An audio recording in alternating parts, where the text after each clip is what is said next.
kind of what Ron Baker was saying today. And I love Ron. I believe in everything that Ron...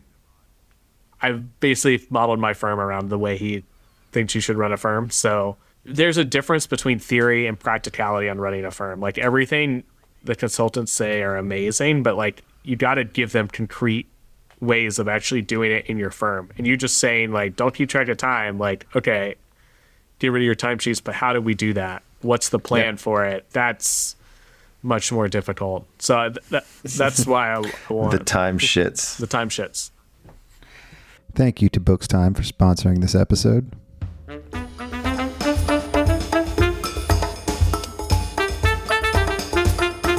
All right, tax season's over. Did you have some staff quit on you? Do you need to hire more bookkeepers? Are you trying to take the bookkeeping off of your top-notch CPAs so they are not doing the ditch digging of accounting? Are you ready to hire your mom to do bookkeeping for your clients? Well, fear not. Our sponsor this week, Books Time, has got you covered. Finding top quality talent is not easy these days. Managing bookkeepers takes time and energy, especially with this labor shortage. With Books Time, you get a dedicated team of experienced, tech-savvy, responsive bookkeepers. The size of your team will scale to meet your needs as a firm, even if your needs change over time. You'll never again have to worry about recruiting, training, or managing bookkeepers, ever. Books Time has got that part covered. Books Time is extremely picky about who they hire. They have a careful evaluating process to ensure their bookkeepers are knowledgeable, accurate, detail-oriented, and reliable. Books Time rejects 99% of the candidates that they receive, so you're working with the top 1%. Contact Books Time for a free, no-obligation consultation. They'll answer all your questions and work with you to determine whether your firm's a good fit for their white label partner program. To learn more, visit bookstime.com/accountants. That's BOOKSTIME.com/accountants. Spelled just like it sounds. Bookstime.com/accountants. Grow your profits and shrink your workload with Books Time. Oh, and tell them Sons of CPAs sent you. Enjoy the episode. Cheers. So this is a side episode. This is one of the first Sons of CPAs bonus episodes with This is Jason what we Ackerman. really started the podcast for, and we really needed a year to figure out who we were. So this is 1 year after we first started recording, and today's episode we had the famous Ron Baker, and that made me cry. I thought it went splendid. I thought it went particularly well because I was the one who shut you up. It was like a role reversal during that episode, wasn't it? I was about to ask really good questions, and you're like, why are you asking that? So my head's in the clouds. Read the intro. So I don't know if I'm gonna so let me read the intro in our read the fucking intro. Our words. Jesus Christ. So hello and welcome. We are the Sons of CPAs. See, I'm going to put the emphasis on we and not all because literally this is just a solo episode. Can you read the fucking thing, Jesus Hello Christ. and welcome. We are the Sons of CPAs. Join us as we question the current state of the accounting and tax industry. We are the change agents in an industry fraught with money and inertia. Let's begin the Sons of CPAs with your hosts, Jason Ackerman and Scott Scarano.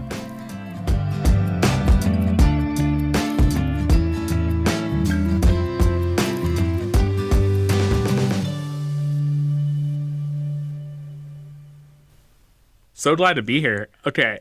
Well, I wanted to do a podcast. We've done this for a year, and I wanted to do a year in review of your firm and my firm to see what went right, what went wrong, what we're going to change. Oh, it's going to be interesting. How much time do you think you spent, percentage-wise, on your firm this year of your total time? So if I were to put it in a pie chart, I think that I spend much more time on this podcast than I do of anything else. Podcast and firm. The firm probably had 10% of that bucket last year. Would you say that your firm had a successful year last year? actually an extremely successful year. So when we're defining success, why was it so successful? So why was it successful? So as a management team, we really came into our own the middle of the year. At the first time ever, we had to let people go. And of course, in typical Scott fashion, I had to really make a statement here and also trim the fat. The way it was handled with my management team was a interesting experiment in and of itself, because they really experienced making a decision and doing something that they would normally take for granted. Who's your management team? I got Chris. So operations manager, I refer to him as operations manager, Chris Leon. And then we got Matthew Meyer. What's his title? Or so Matthew is front office and client success. I guess we called Matthew office manager, but he does a variety of things across the firm. He also handles onboarding and payroll, but ultimately it's client success and making sure things are running. Well, he spends a lot of time running it himself and handling things, but you know, he does ultimately want to make sure that the clients are happy. How many other people do you have? So you have those two. Let's see. So we have 1, 2, 3, 4. Oh, let me look at our this is riveting team page. Podcasting. 10 total. So, okay, so you have trying 2 to see minus. So you have 8. we have 1, 2, 3, 4, 5, 6 6 other CPAs, and then we have somebody in the Philippines. So 4 what we call account managers, and then we have 2 staff accountants. Okay, so let's go back to success. So you fired 2 people. Mm-hmm. I didn't really fire them. I let them go. I don't like to say fired because they didn't really do anything wrong. You fired them. The firm is starting to become an image of success. We sold our office because that's a big deal. We don't have a physical space anymore, and that's a huge paradigm shift in everything in my life. And I'm just starting to see the other side of that and how that's going to impact the firm long term. So what was your gross revenue for last year? Gross was 1.4. And what was your net? About 150, 160. So your profitability was 11%? Yeah, it worked out to be 9 actually. So I pulled out some owners stuff like my pay and everything, pulled that to the bottom. So it was 9%. It's like 9%. Yeah, it was 9% before that. Are you happy with that? No, absolutely not. So last year it sounds like you got the costs under control, and this year you're just raising the revenue without raising any costs. So like people are basically saying the same salaries. Sure, you'll go up a little bit, but a little bit, yeah. And you said you have 110 clients roughly? Yeah. Mm-hmm. So let's do the math on that. I've gotten the math on a sheet here. So that's roughly $13,000 a client for the year. So that's a little over $1,000 per client. Do you think the firm is doing well with you not being that involved? I think everything is going well as far as what I can see. But you just said you had a 9% profit. Yeah. Yeah, this is a transition. Bad. Yeah, this is a transition. This is Do you like running your accounting firm? I feel like this is a therapy session. This is so fun. I could be a great therapist.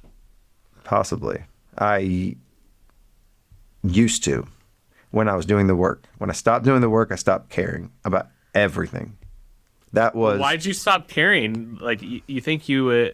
I don't understand why you stopped caring when you stopped doing the work. Because if I'm not paying attention to the details, then I don't care about the details.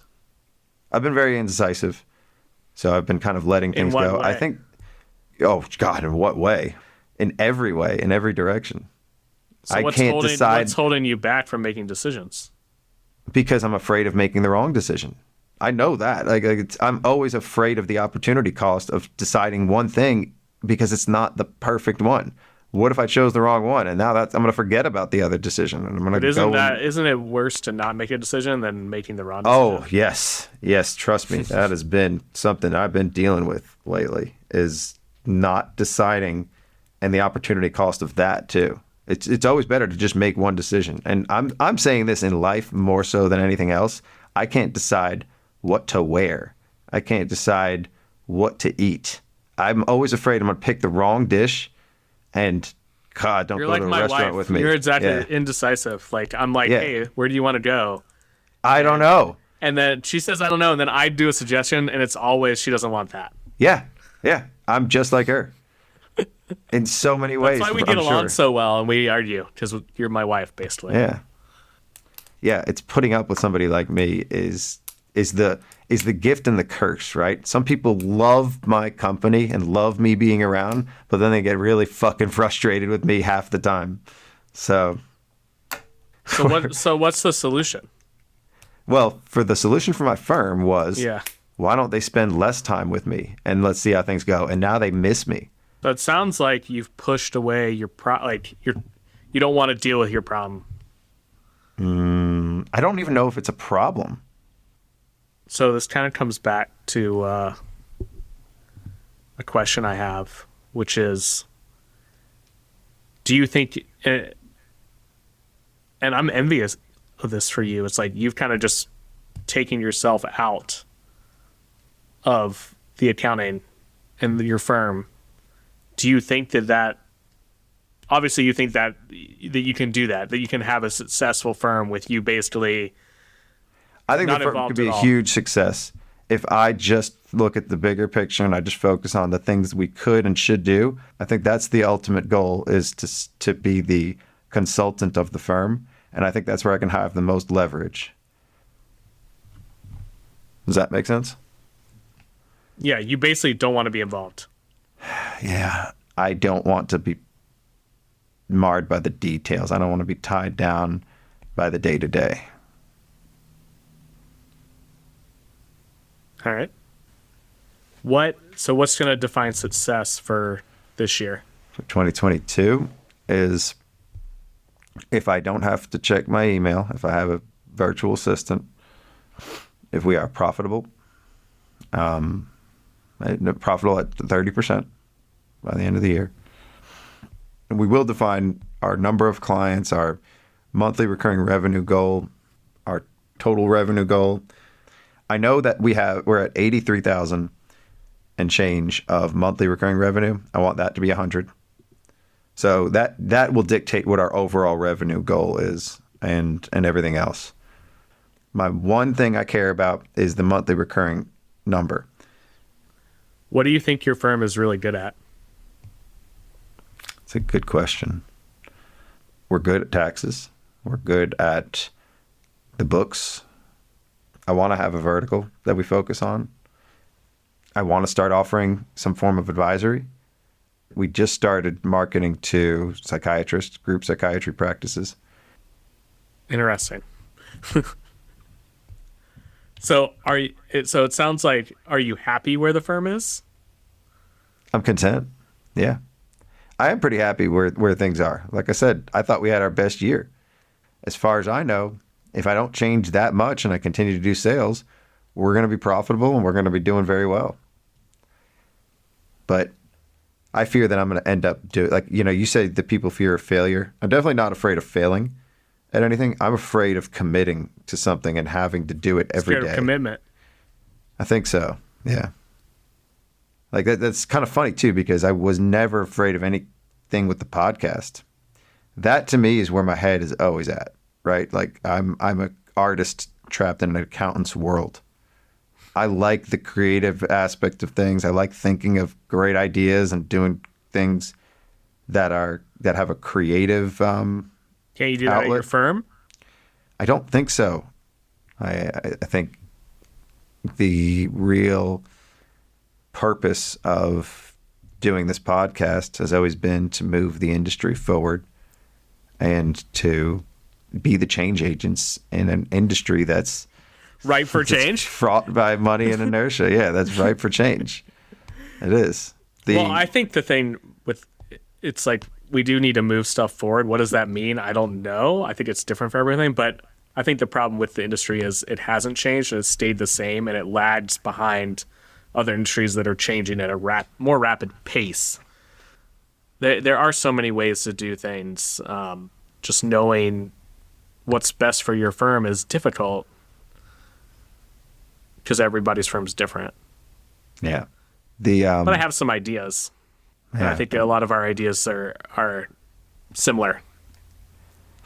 So just to wrap up my part of the segment here, I do care about the firm, but you can't grow two things at once. That was something that was said on the last episode, is you can't really grow two things at once.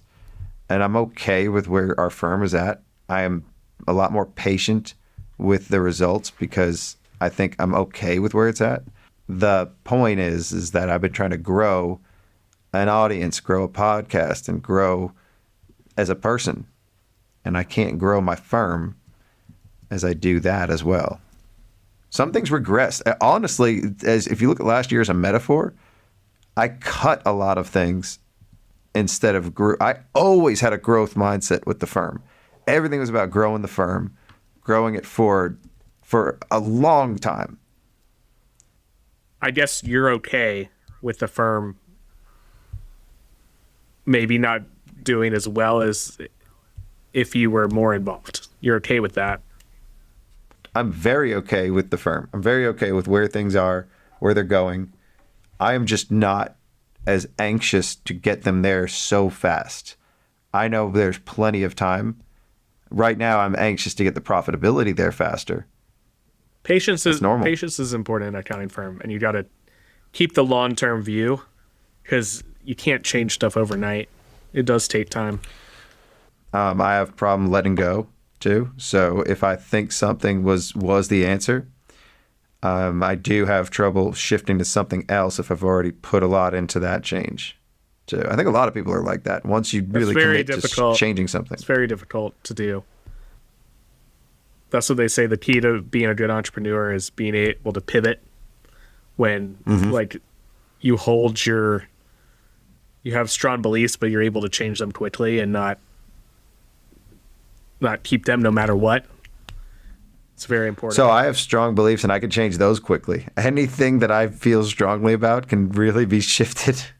Maybe that means I don't feel that strongly about them. There are some things that I'll never change my mindset on, and I am very what fixed. are those? I don't know. You have to give me some examples. You'll have to give me some examples of things, and I can tell you if I've changed my mind on them or not, because I'm pretty cognizant on me shifting my my beliefs. I guess my thoughts on business I kind of change based on the audience and based on the discussion at hand. So there's context to a lot of beliefs when it comes to business that if it's something that I can apply to my life and to anybody's lives and the world and business, then I feel very strongly about it. But if it's different for business than it is for something else, then I see it as hypocritical. If you could run your life by that theory or that concept and run a family like that or run anything, and it also works in business, then it's universally sound. I think that's good. I love it. I'm your man. All right, we've talked enough about you. Do you have any questions for me? Yeah, we have. On my firm? You want to talk about my firm? Your firm. Are you happy with where your firm is currently at? Yes. Why the hesitation? Well, I think there's always room for improvement. I'm happy with where we are, and I know we can do more and get to another level. What does that level mean? When you say another level? It goes back to client service. So, like, that's the main thing that I focus on. And kind of, that's the most important thing is how can we serve the clients better and give the clients a better experience. And you always talk about client experience and client service for a whole year. Yep, and that's the main I think every decision we do is based on that because every client's different. Every client's different. So, do you have a specialty that you're going? Do all of your clients have a common thread? No. I think there are certain clients we don't take, which is manufacturing, like heavy inventory stuff. And I guess the big question that we're trying to solve right now is, should we do cloud accounting services, and how should we do it if we decide to do it in-house? I haven't found somebody that I like that we can outsource it to. Just the bookkeeping stuff.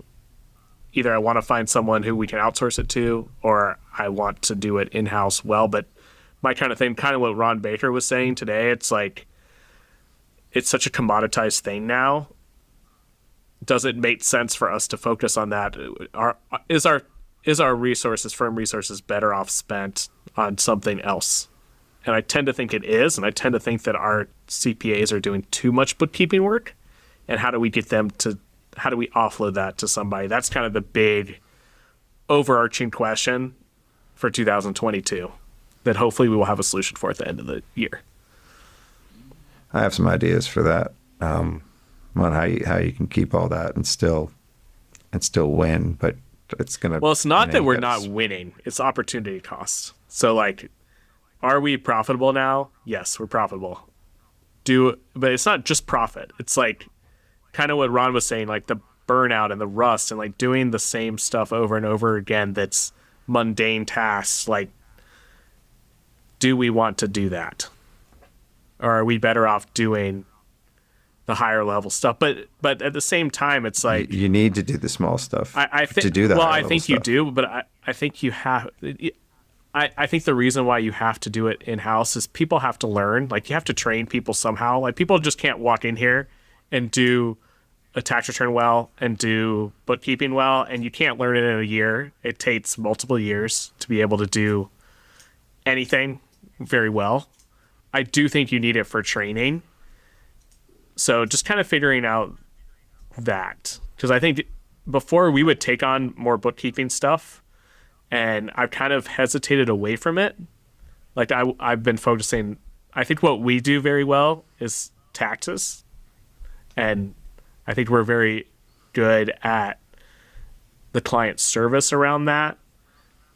And I think we've just kind of done everything else kind of as an add-on thing, like this is what the client needed, and we haven't been purposeful on that.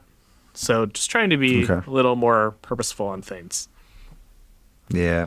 I think I can address your other question. I think we are really good at the monthly stuff and the bookkeeping, and I just didn't want to say we're good at bookkeeping because anybody can do bookkeeping. No, but everyone can't do bookkeeping. That's the thing. It's like when people say anyone can do a tax return, anyone can do bookkeeping, it's not true. That's true. And I think people devalue that. I see so many bookkeepers is like their balance sheets off, like nothing's right.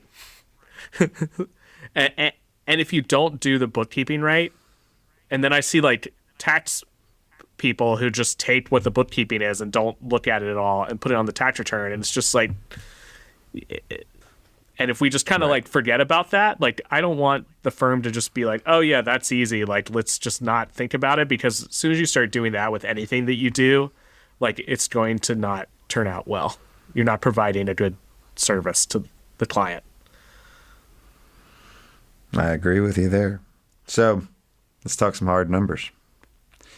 Where is your revenue at? So we finished the year, and this doesn't include PPP or any of that bullshit. Yeah. So we were in 2020, we were at 3.6. Last year we were at 4.1. Oh, wow. So we were up 14.87%, $540,000. And this year with Pride's Ignition, I mean, our growth target's 4.6. So that's like our proposal. It's actually probably should be more than that, because that's just one thing we did this year is we went up. We have a lot of legacy 1040 clients that I'm trying to get rid of. So we went up basically 20% across the board on those. And we haven't lost too many.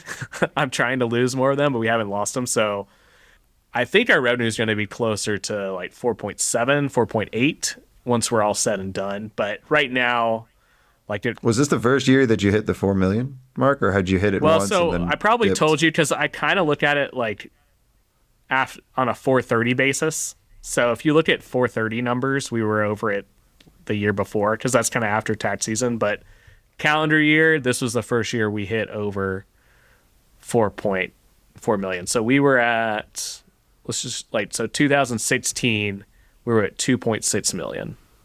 So Okay. we've gone up. We've averaged about 10% roughly a year. And that's kind of where I want to be. I want to be like 10% average. well, Most but that's firms- not like we're not acquiring anyone. We're just that's just like Dude, I natural know most growth. firms should be 10%. If that's natural. It's not acquisitions. Yeah, and I really like want to keep the same amount of people and our profitability. So on that 4.1, our profitability was like right at 25%. So what was that? And is that including you and your dad? No, that's before. And I also we also have a wealth division, so that doesn't include our wealth division either. That's just the CPA side. So let's see. Our actually profitability was closer to 22%.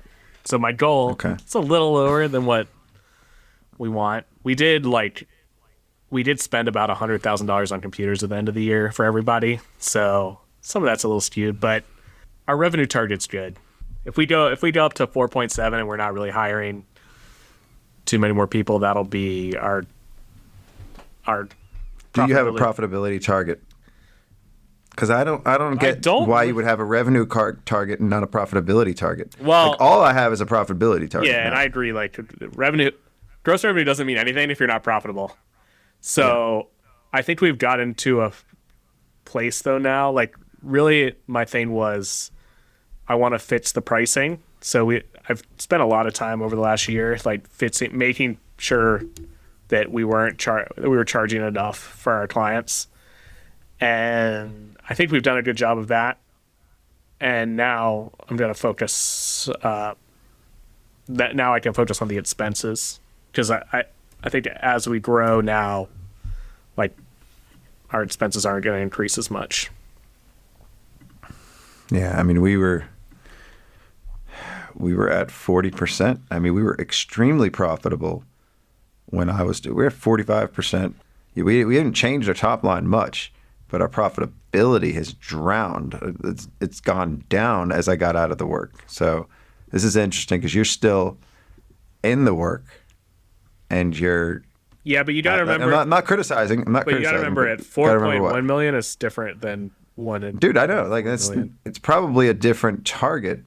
Well, that was when we were talking with the guy last week, Jody. That was interesting because he was at 25% at 10 million.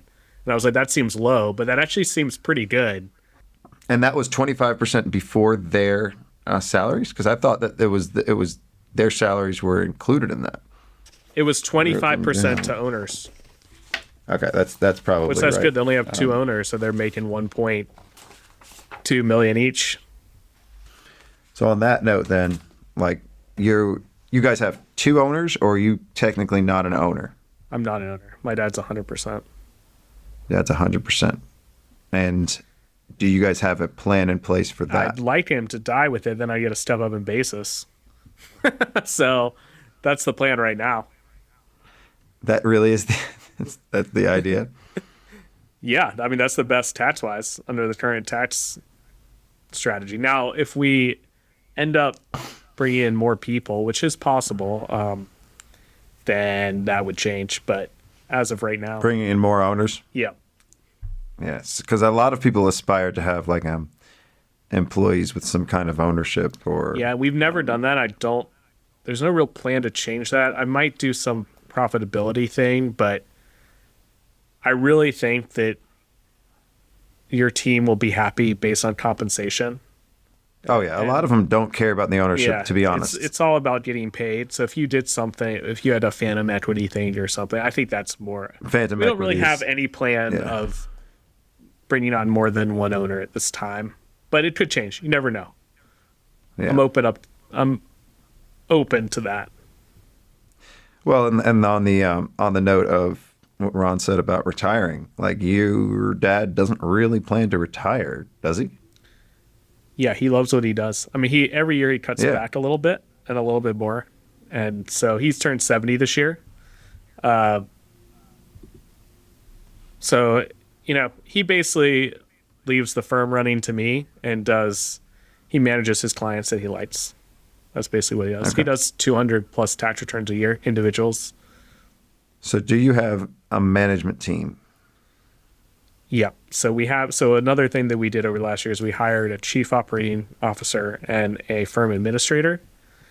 So kind of similar to what you have, very similar structure. I would say that Lauren is our, Except we are like a fourth of the size.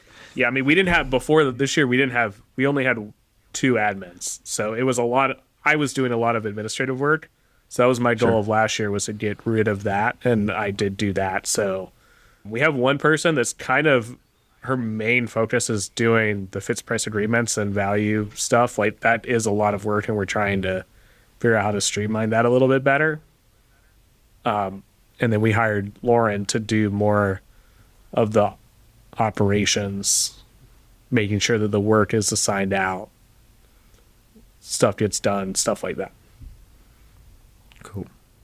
So do you guys have meetings? Do you have a cadence of like meetings, or do you just offhanded, like unscheduled stuff? Team meetings, firm meetings. Management team. So I meet with Lauren once a week. I don't meet with Lisa. We were going to do operations meetings, like basically me, my dad, Lisa, and Lauren once a month. We haven't done that, but I do meet with Lauren once a week. And then we have a team meeting with everyone once a month. One big thing that people said over and over again when I was talking about them, and I don't do performance reviews, but I do like bi-yearly checkups. So twice a year I meet with everyone, and they can just talk about whatever they want with the firm. I use it more as a way to like get intelligence on how they think the firm's doing. And over again, they said COVID had changed like the culture in a way that like people weren't seeing each other as much, which was natural. Like, people don't come in the office as much as they were before. So we're trying to do a concerted effort of getting people more together. So Lauren actually sends out a weekly newsletter now for the firm. It just says, it's very basic, but like what's going on, if we need to communicate something like a tax law change or something like that, that's put in that monthly or weekly kind of newsletter. Mm-hmm. And I think that's been helpful. And we also have, like, we're doing a team outing. We're trying to do more team outings that kind of got lost. And I don't think that was really, COVID kind of threw everything for a loop. So I think people We've gotten comfortable that. Not doing stuff. I get it Yeah. too. Like, we didn't have a full-blown Christmas party this year. Yeah, I mean, we normally had do. like a huge Christmas party. We would have a huge team outing. Like, people were just like, on Fridays would just hang out here. Like, but with people not being here because of COVID, yeah, it's harder. So I think we can't even get everybody to come to a dinner once a month. And it's not because we're not doing it. It's because people don't really, I don't know, like they want to get together more, they want to do more, but then they don't at the same time. Like, they kind of like how all of this stuff is separate. Yeah. I'm not sure. And I think that's kind of how I am, but I think it's allowing the people who want it to have it. That's what I'm trying to do. So I told everyone, I'm like, you can go to dinner whenever you want with anybody here, and we'll pay for it. Like, I want you spending time with people here. So you can go to drinks, you can go to dinner. I don't care. Like, it's on a limited budget. Just do what you want with your team members. And a lot of them kind of, everyone kind of has their friends at work, and they do hang out a lot. And I love that. And I want them to continue. And I've tried to foster, we don't have titles, but we kind of have levels, how long people have been here. And it's kind of based on age, kind of not, but we kind of have that. So, the level that's kind of below the people who've been here for 30 years, people who've been here around 10 years, we've got a lot of those, and they're all very friendly. And I'm like, you guys need to, like, you guys are going to be running the firm sooner rather than later. Like, you guys need to meet and discuss things on your own. Like, I don't need to be involved. So they've started to do that. So just trying to foster those type of things without making it mandated. And we try not to mandate too much here. Yeah. Like, you got rid of your office. Like, it's hard, like, when you don't have that central meeting place. Like, we still have our office, but before COVID, like, we always let people work from home whenever they wanted, but people would still come. And like, now with COVID and people having kids that, you know, they may or may not be in school or whatever, like they just don't come in as much. And it's just harder to like, you kind of forget about them sometimes. Oh yeah, like it's out of sight, out of mind. That's a real thing. And it's not because you don't care. It's that you forget. No. Again. Yeah. It's just easier, like when you see them walk by and you just have a casual conversation, like that's easy to do. It's no big deal. And I try to like, when I'm here, I try to like walk around and just talk with people and just kind of get a lay of the land of what's going on and what they're working on. I do that all the time. And that's definitely like, it's impossible to do that when they're not here. Unless you're like calling them and IMing, and I don't like to get too involved. Like, I don't want to micromanage them. Right. Well, it's finding that balance. Ron doesn't like the word balance, and I don't either, honestly. Now that I heard him say that out loud, maybe not. I'm going to take it in another direction. I don't want to find any balance. I like having things on the extremes. Balance it's just a way of saying like, you're going to work the same amount. It's not changing. It's just being like, you're going to do it differently. So I get where he's coming from there. It's like, you're just going to work more. That's work-life balance. It's like, you're working more. You're just working different hours than before. So I get that, why he doesn't like that.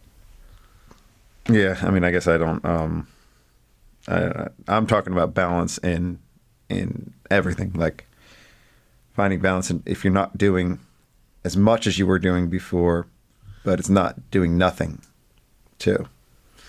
So I don't know. Back to so you've got, you know, roughly a management structure now.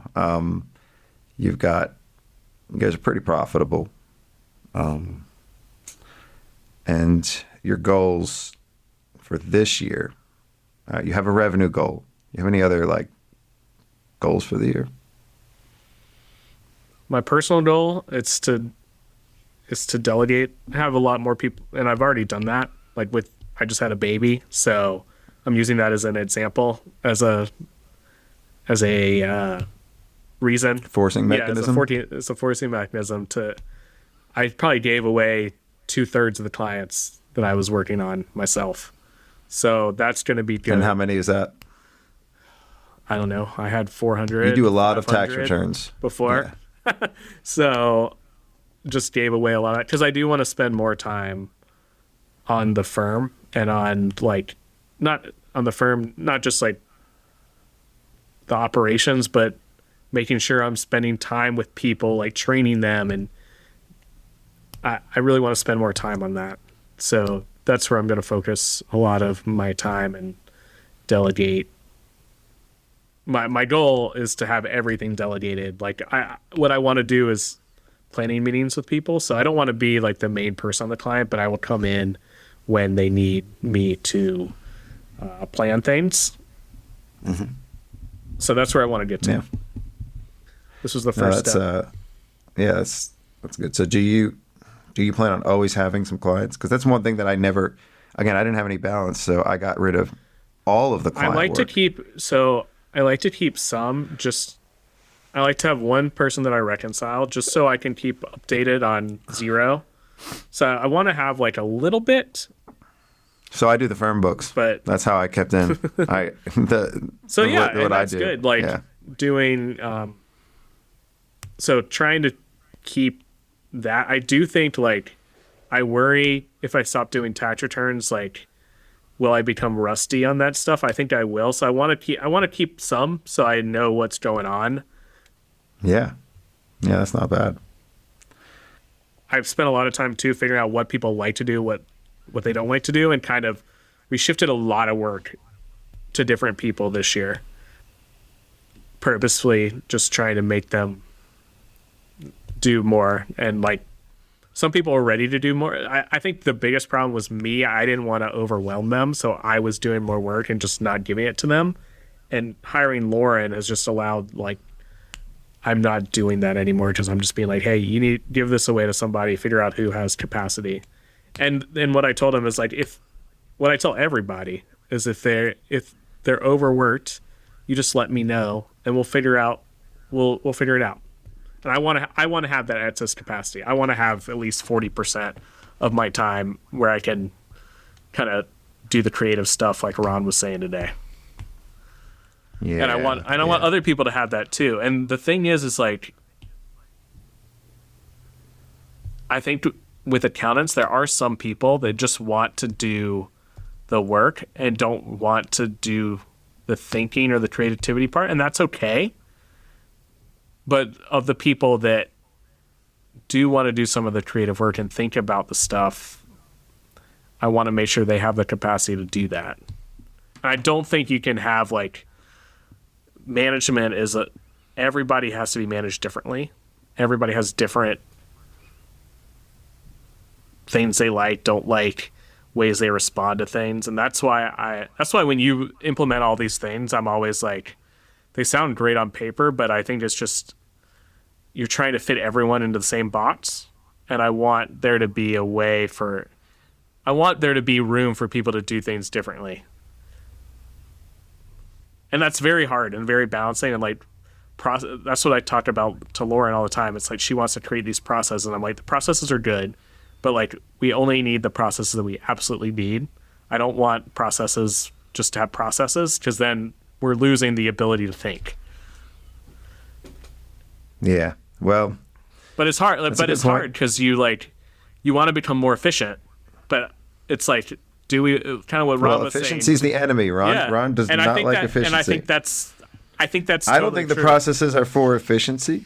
I think the processes are for consistency. The processes are to keep things aligned and keep them in line and be consistent on how we're doing what we're doing. And there is plenty of room if you don't micromanage all the middle parts. No, I'm with you. There definitely needs to be processes. It's just like there's a fine line of that, and it's hard to know where that line is.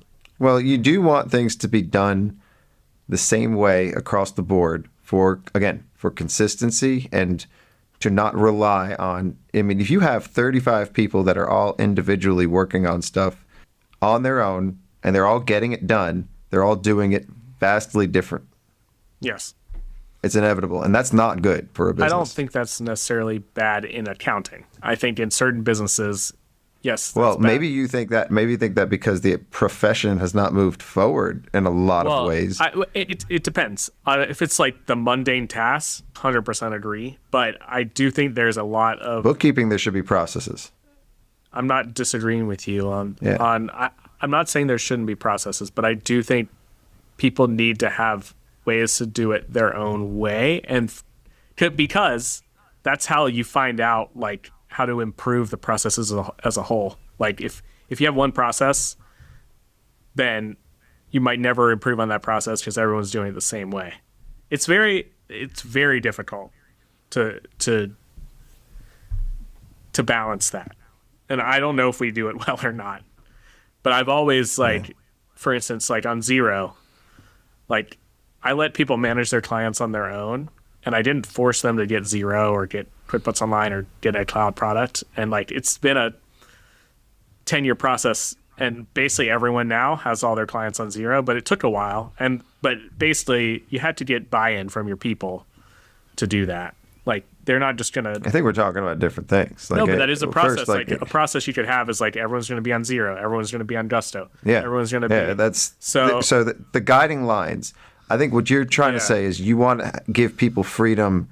You should give them freedom of speech, freedom to think, and freedom to do things and decide how they're going to dictate the relationship with the client. But you have to be a dictator when it comes to how they're going to do it. I don't necessarily agree with that. But the tools should be standardized across the firm, I think. And I don't think that, because then you're training on different systems. I mean, you have different people doing different things. We have the same tax software. We have the same stuff, but we don't have standardized bookkeeping or That's payroll, also why you're probably going to get rid of bookkeeping. But for us, we don't allow things differently per client. But I definitely see the efficiency. So I mean, I see it your way. You wouldn't allow somebody to use a different tax software, right? And why? why could they use, and let's say they were paying for it out of pocket, why can't they use a different tax software? No, I see it your way. I totally see it. I'm not going to argue my way is better. I just think it's hard when you're going from, if you were starting a brand new firm, 100% agree. Like, I'm only going to take 0 clients. I get it. So I know. it's transitioning to that and giving people the freedom, and it's hard. It's a decisive choice. I could have told everyone, hey, if you're not on 0, you're out of here. But I didn't do that, and it's one of those things. I'm not sure if I was right or wrong, but I'm okay with it. Like, it's gonna work out. Like, I at the end of the day, it's like, is it good for the client, and is it good for our team? Like, how's the best way to motivate our team members? And everyone gets motivated different ways too. So how do you motivate each individual person? Figuring that out is complex. Managing is very difficult. Managing people is difficult. That's why you don't manage people. People cannot be managed. I don't even know. I think Ron would agree with that. What does that mean? You can't manage somebody. You can only guide them. And you need the guiding. They need to know what shoes they're wearing. They need to know where they're going. They need to know the direction. They need to know what they need to do. But you need to provide the fence and fence it in, or the guidelines or the trail, whatever it is. But how do you know? Other how than do you that, know that like your fence is the right fence?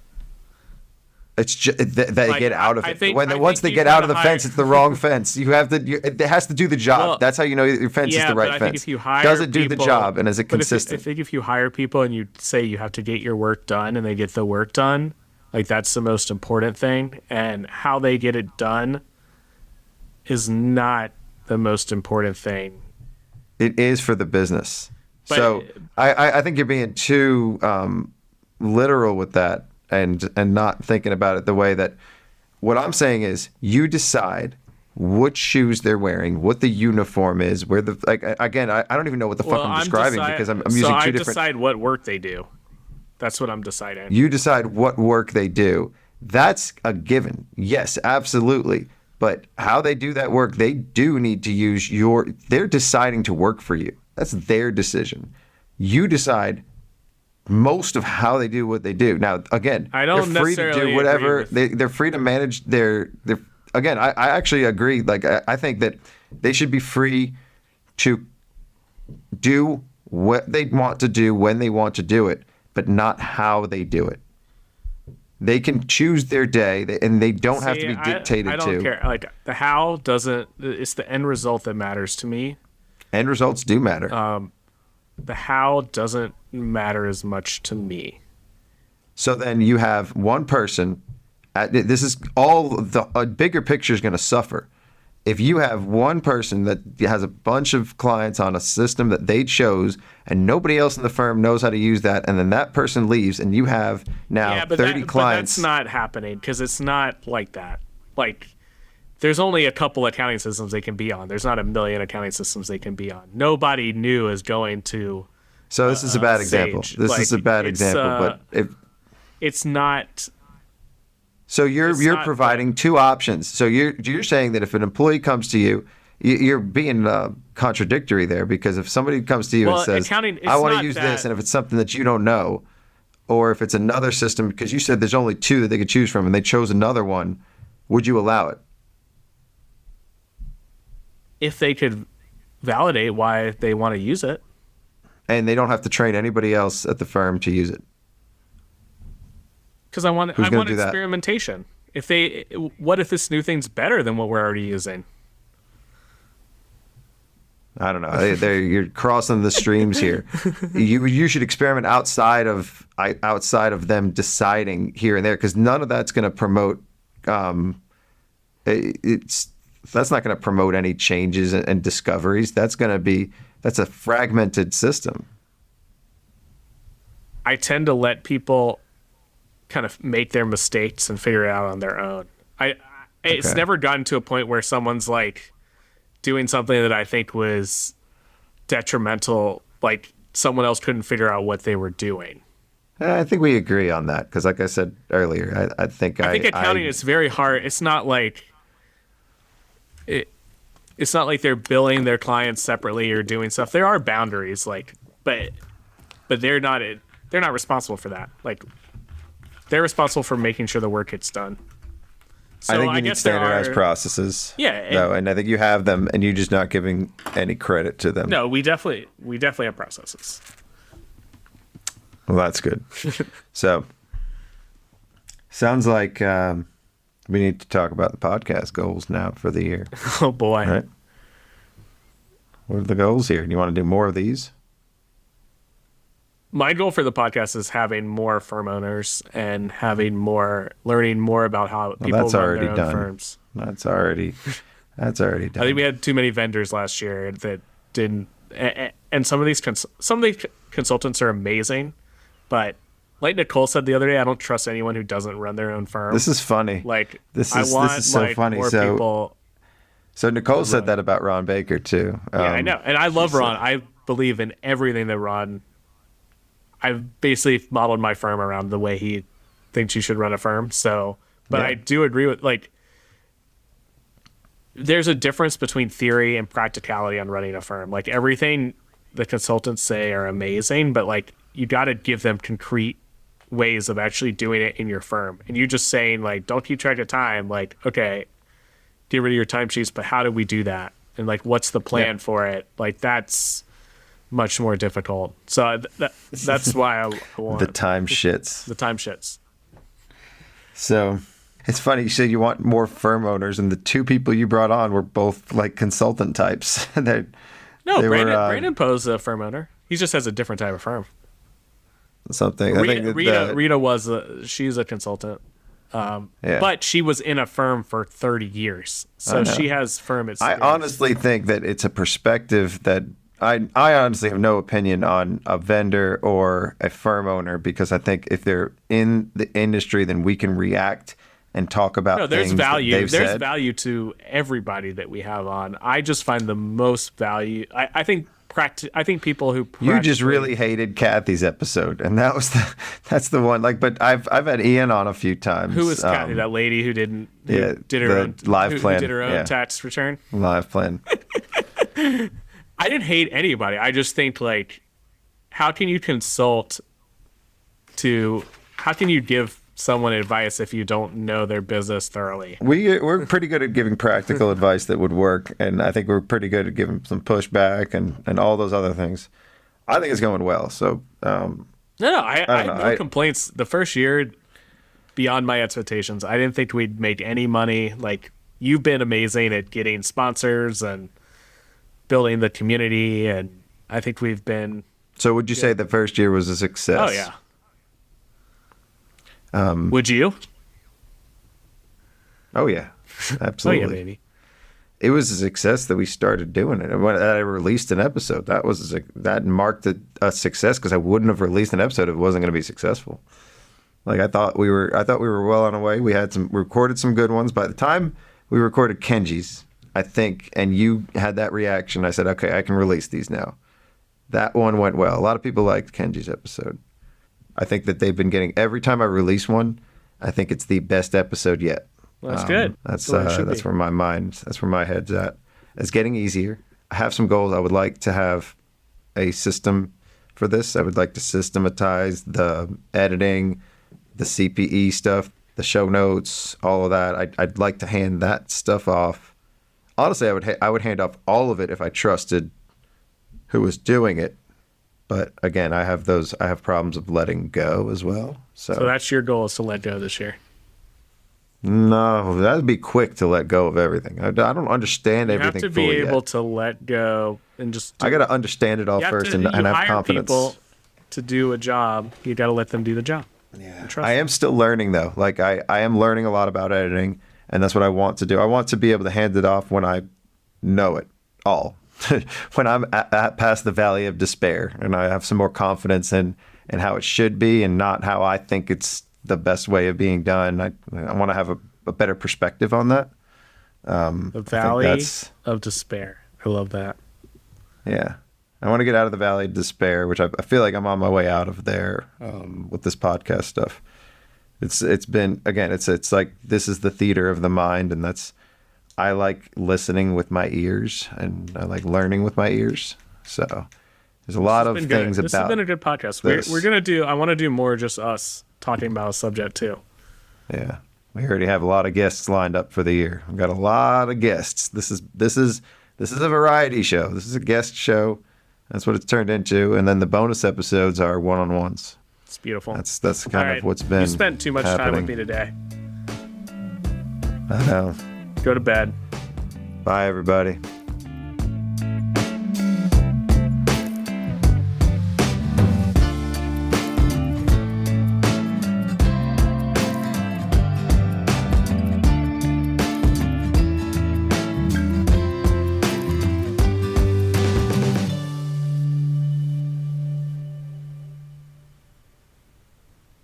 Wow, what a great episode. And wouldn't it be great if you could earn CPE credit for that? Now you can.